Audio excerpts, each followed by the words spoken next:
Hello children, how are you all? And here I am again with the concluding session of your 10th class Social Studies,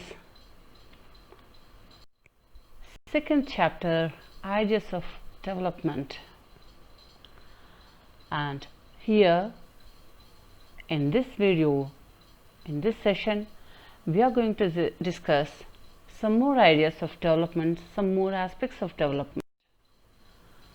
And children, you might have observed and remembered or remind yourself that what we have discussed in the last video about table 4, some comparative data of selected states like Haryana, Himachal Pradesh and Bihar, and their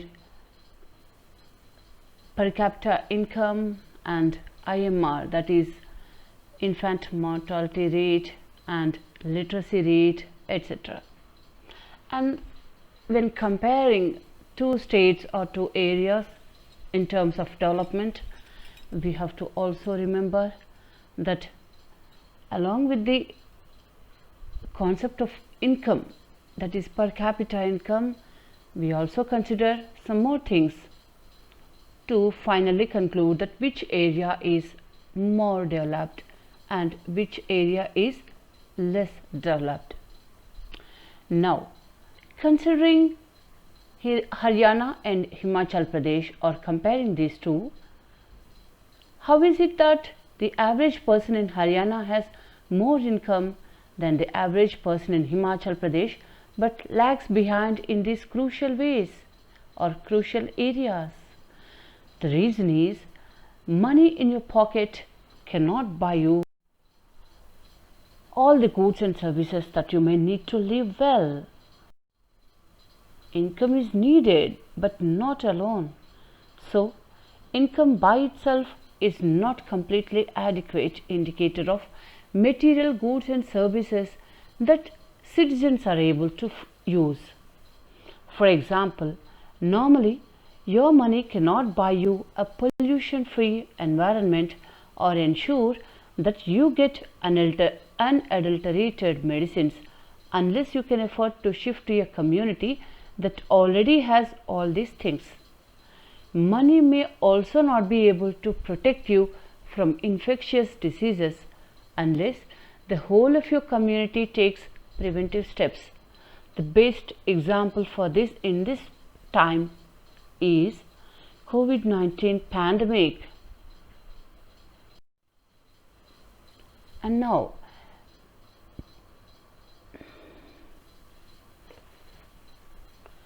actually, for many of the important things in life, the best way, also the cheapest way, is to provide these goods and services collectively. You now see cargo services, stadiums, dams and irrigational facilities, metro trains, schools and offices and railways. All these public facilities can be collectively and provided collectively, because providing them individually to each and every person is not at all possible. And now see, goods and services provided collectively. However feared or frightened you are, you cannot arrange a security person for each and every family or a household. Can you? Just think, will it be cheaper to have collective security for the whole locality or for each house to have its own security guard? What if no one other than you in your village or locality is interested in studying? Would you be able to study? Not unless your parents could afford to send you to some private school elsewhere. So, you are actually able to study because many other children also want to study, and because many people believe that the government should open schools and provide other facilities so that all children have a chance to study. Even now, in many areas, children, particularly girls, are not able to achieve secondary level schooling because government or society has not provided the required facilities.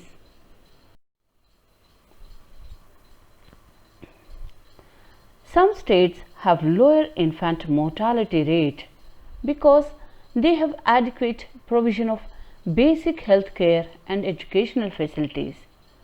Similarly, in some states, the public distribution system, PDS system, you know very well what is public distribution system. Through PDS shops, that is ration shops, you get provisions at a cheaper rate. In some states, the public distribution system functions well. If a PDS shop, that is ration shop, does not function properly in such places, the people there are able to get it rectified. That is, they fight for their rights. Getting provisions at a cheaper rate from the government is their right according to the law. So they fight for it and they get it. Health and nutritional status of people of such states is certainly likely to be better.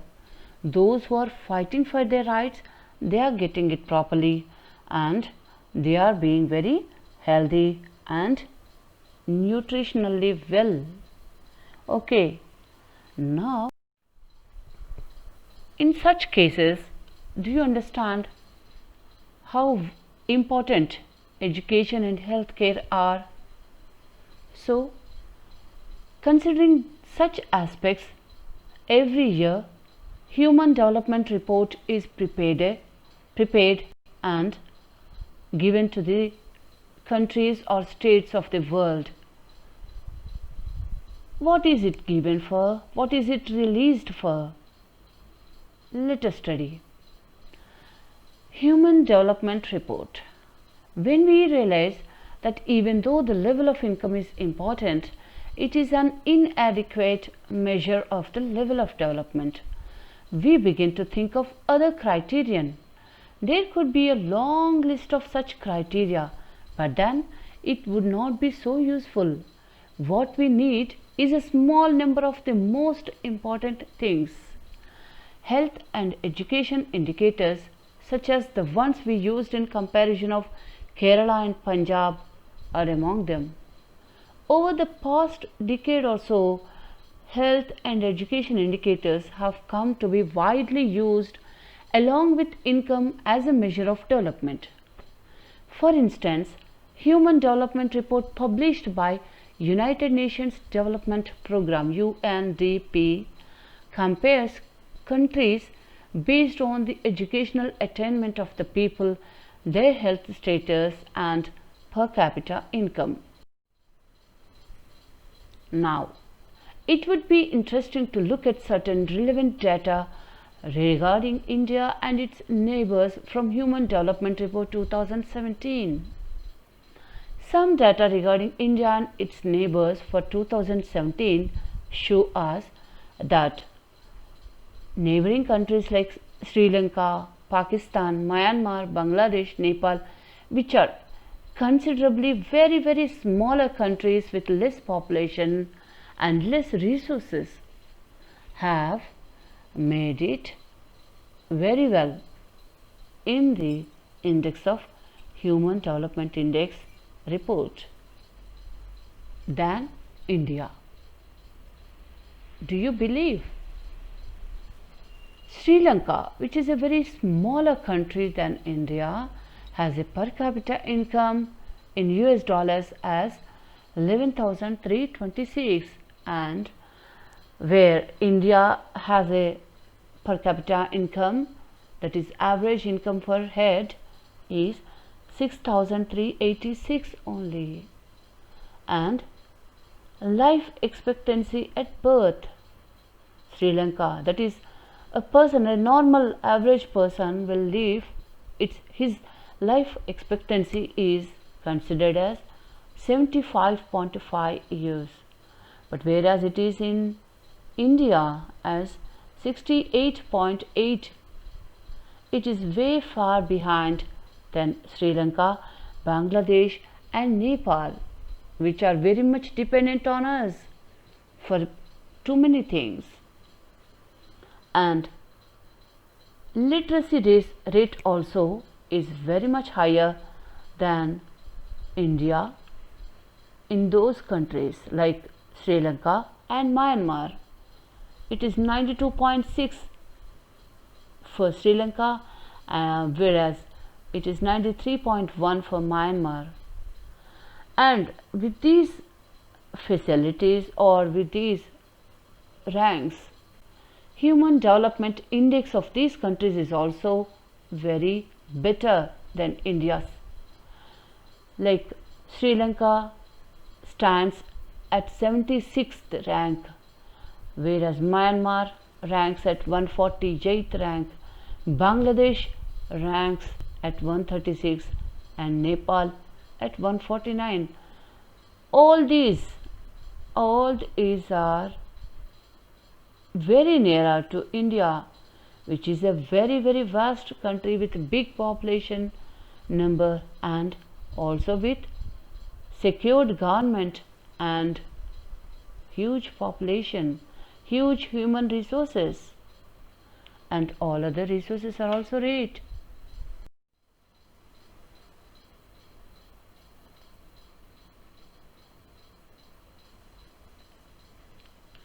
Now here you can see, children, countries like North America continent, that is USA, Canada and Australia, and most of the European countries, Western European countries, and some of the one or two countries from South America are all in very high rankings in the Human Index report. And most of the countries in South America, Mexico and Northern Asian countries like Russia, Afghanistan, not Afghanistan, I suppose they are Uzbekistan and all, and Saudi Arabia, Libya, these countries are all in high Human Development Index range. And those countries which are in this color, including India, China and all the Southern Asian countries, are medium range, at medium rankings, not very high, not low, not very low. They are at the medium level of rankings in Human Development Index of UNDP. And some of the countries which are showing very gray color, dark gray color, show no index, that is no data is available for these countries, which means they are very less developed. And you can see most of the countries in African continent are at very lower rankings in Human Development Index released by UNDP. So likewise you can understand which countries are rich or which countries are developed in terms of Human Development Index and which countries are at the lowest position. And where is our country? You can see here our country, India. Now let us try to understand, children,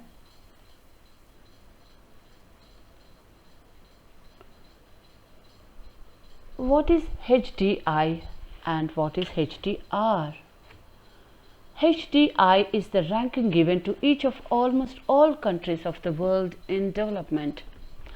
HDR is the report released every year under the UNDP program, taking into consideration the development of, not too many things are taken into consideration, very few aspects of development of the societies in such countries are taken into consideration, like per capita income, second one, life expectancy at birth, and third one, mean years of schooling, how many years children are regularly going to school, and the fourth one is literacy rate, how many people uh, per 100 are literates, that is they can read and write in such country.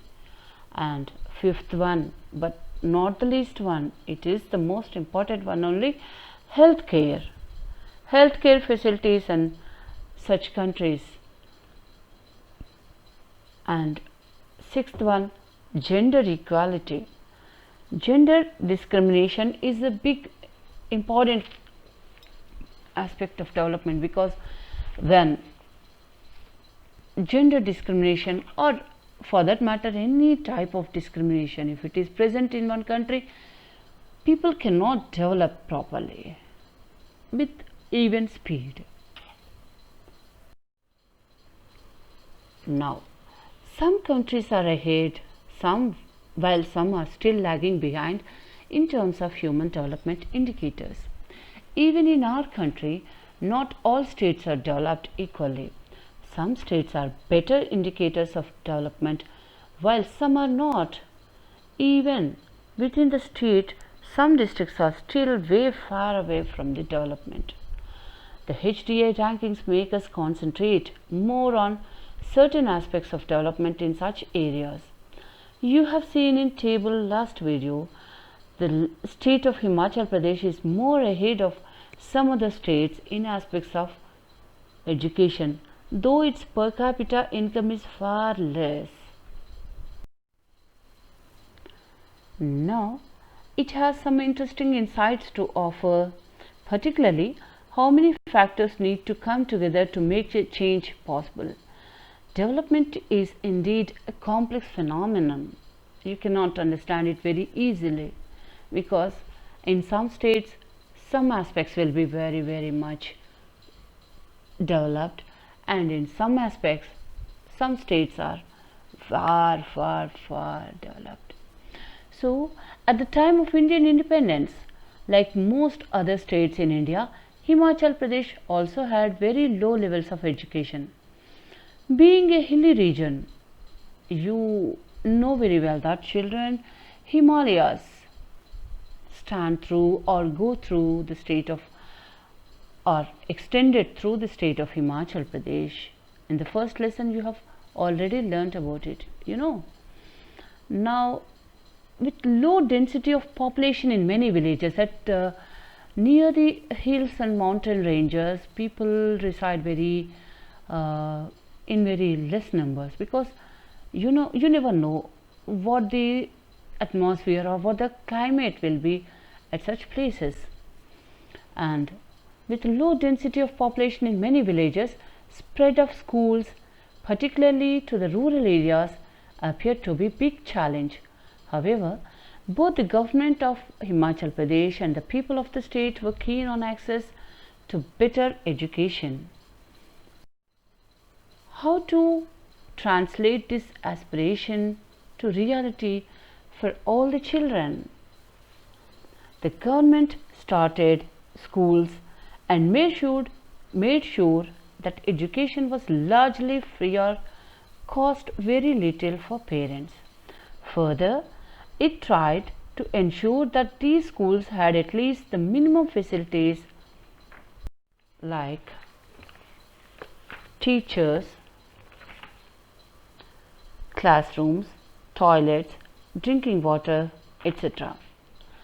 As the years went by, these facilities were improved and expanded. More schools were opened and teachers were appointed so that many more children could study easily.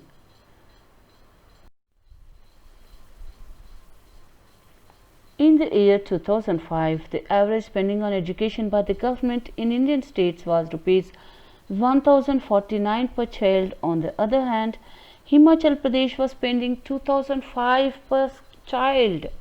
What a substantial amount, children. The high priority on education paid off. Yes, the norm in Himachal Pradesh has come to at least 10 years of schooling for each child.